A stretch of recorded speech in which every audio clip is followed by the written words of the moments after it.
नमस्कार, आप देख रहे हैं इंडिया 360। आपके साथ मैं हूं अंजना ओम कश्यप। दिल्ली में सियासत का खेल सांप सीढ़ी की तरह चल रहा है।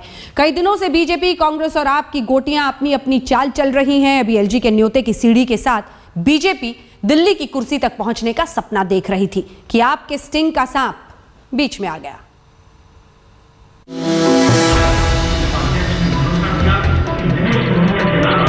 आपके विधायक को 4 करोड़ का ऑफर। आप विधायक को हाईकमान से मिलवाने की पेशकश।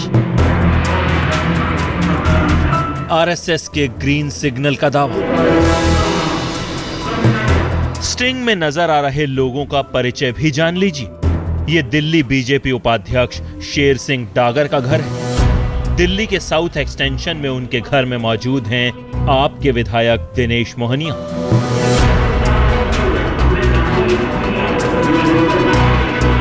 बातचीत में शेर सिंह डागर आप विधायक को पूरी तरह आश्वस्त कर रहे हैं कि किसी बात की कोई चिंता न करें। सुरक्षा से लेकर डील के पैसों को उनकी सुविधा अनुसार पहुंचा दिया जाएगा।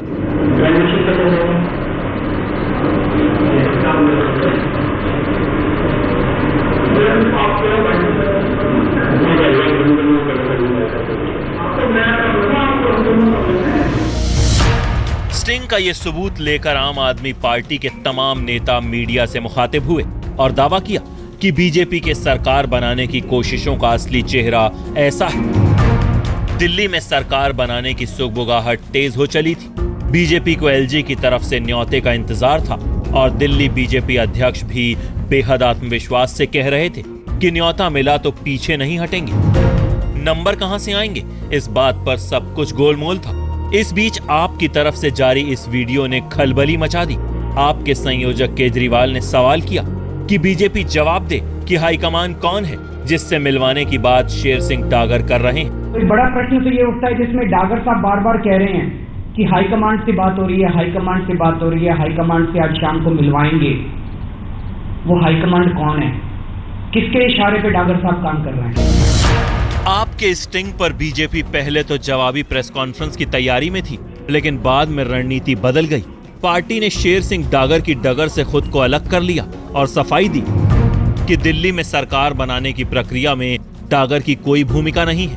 बीजेपी ने आपके स्टिंग की विश्वसनीयता पर भी सवाल उठाया। मैं तो इस प्रमाणिकता को क्या प्रमाण है, इस प्रमाणिकता क्या है इस स्टिंग की, मैं तो उस पर उठा रहा हूँ। आम आदमी पार्टी का चाल चेहरा सामने आ चुका है। अगर कहते कुछ और है, करते कुछ और है। कहते हैं वो कोर्ट के अंदर है कि इलेक्शन होने चाहिए और यही आम आदमी पार्टी चिट्ठी देती है कि अभी इलेक्शन नहीं होने चाहिए। यानी अब इस लड़ाई में अपनी दलील देने के लिए शेर सिंह डागर अकेले पड़ चुके हैं। डागर ने कहा कि वो छात्र जीवन से ही राजनीति में और उनके खिलाफ कोई आरोप नहीं है। डागर का दावा है कि मोहनिया खुद आए थे और बीजेपी में शामिल होना चाहते थे। अब अगर खुद कोई पहल करे तो इसमें उनकी क्या गलती है? मेरे से मिलने आए थे वो और अपने आप को खुद ये कह रहे थे कि हम पार्टी छोड़ना चाहते हैं। हमारा जो है संगम विहार में कोई काम नहीं हो रहा, ना बिजली का ना पानी का, जनता हमारे जो है कपड़े फाड़ रही है।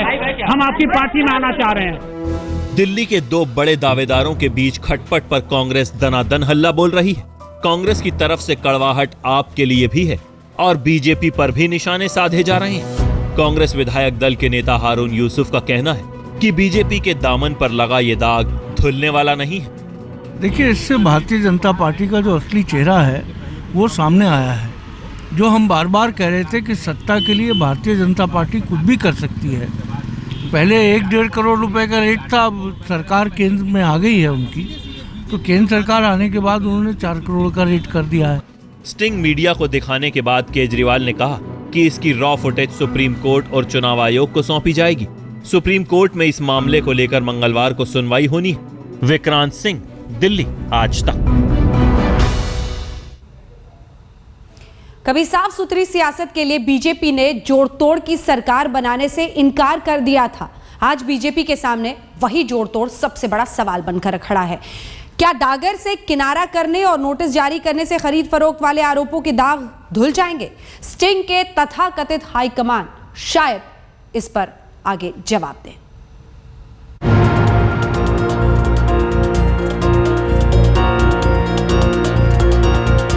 दिल्ली में सरकार बनाने की खबरों को लेकर खलबली बढ़ तो गई है, लेकिन फिलहाल सब कुछ उलट पुलट हो गया है। कुर्सी की तरफ बीजेपी के बढ़ रहे कदमों को बड़ा झटका लगा है। आम आदमी पार्टी ने स्टिंग के जरिए बीजेपी उपाध्यक्ष पर विधायकों की खरीद फरोख्त की कोशिश का आरोप लगाया और सरकार बनाने का फार्मूला फंसता नजर आने लगा। अभी तक एलजी की तरफ न्योते की चिट्ठी वाया राष्ट्रपति गृह मंत्रालय के पास भेजी जा चुकी थी। दिल्ली में राजनाथ सिंह, नितिन गडकरी और दिल्ली बीजेपी अध्यक्ष सतीश उपाध्याय के बीच मुलाकातों का दौर तेज हो चला था और बीजेपी खुलकर कह रही है कि इस बार न्योते को स्वीकार करने में गुरेज नहीं। जब हमारे को निमंत्रण मिलेगा तो समय आने पर जो भी स्थिति है वो आपको हम निश्चित रूप से क्लियर करेंगे। बिना आपको बताए हम रह नहीं सकते, लेकिन समय आएगा तो जरूर आपको हम बताएंगे। स्टिंग के बाद अब फोकस इस बात पर है कि इस दाग से फटाफट छुटकारा कैसे पाया जाए। इस रणनीति के तहत सबसे पहले शेर सिंह डागर से पार्टी ने पल्ला झाड़ लिया। यहाँ तक कि बीजेपी के कुछ नेता मांग कर रहे हैं कि उनसे जवाब मांगा जाए और उचित कार्रवाई की जाए। पार्टी भी उनसे एक स्पष्टीकरण मांग लेगी और उनसे पूछेगी कि ये जो है, क्योंकि पार्टी ने किसी को भी ऑथराइज नहीं किया है किसी भी चीज के लिए, और उसके बारे में वो हमको पूरी स्पष्टीकरण देंगे। शेर सिंह डागर अपनी लड़ाई में अकेले पड़ चुके हैं। नैतिकता की दुहाई देते हुए शहादत देने पर आमादा हैं। 44 साल के सार्वजनिक पूरी दिल्ली में पूछ लो, मेरा जो है खुल के जो चैलेंज है, दावा है, कोई मेरे ऊपर कोई आरोप लगा दे आज तक तो मैं अपने सार्वजनिक जीवन से संन्यास लेने के लिए तैयार हूँ। बीजेपी नेता आपके स्टिंग पर तरह तरह की दलील दे रहे हैं। रमेश विधुड़ी इसे केजरीवाल का फ्रस्ट्रेशन बता रहे हैं। जो केजरीवाल जी छब्बे बनने चले थे, चौबे जी महाराज जो दुबे भी नहीं रहे, उनकी फ्रस्ट्रेशन कहीं है। उनको लग रहा है कि बीजेपी सरकार ना बना ले। हम पहले दिन से कह रहे हैं बीजेपी तोड़ बोड़ कर सरकार नहीं बनाए। बीजेपी सरकार बनाने के फॉर्मूला तलाशने की मशक्कत में जुटी थी कि खुफिया कैमरे ने सारा खेल खराब कर दिया।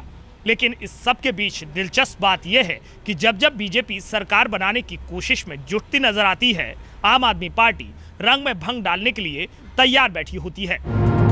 मंगलवार को बीजेपी चुनाव समिति की बैठक है। इस बैठक में मौजूदा हालात पर विचार होगा और सरकार बनाने के नए समीकरण क्या होंगे, शायद इस पर भी चर्चा होगी। दिल्ली में सरकार बनने की सुर्खियां पहले भी सामने आती रही हैं। खरीद फरोख्त के आरोप भी नए नहीं हैं। लेकिन इस बार आपके वार से निपटना बीजेपी के लिए बड़ी चुनौती है, क्योंकि सवाल सिर्फ सरकार बनाने का नहीं है, सवाल ईमानदार सियासत का भी है, जिसका दावा करते हुए बीजेपी ने पहली बार कुर्सी ठुकराते हुए विपक्ष में बैठने का फैसला किया था। कपिल शर्मा और पूनम शर्मा के साथ अमिताभ सिन्हा, दिल्ली आज तक।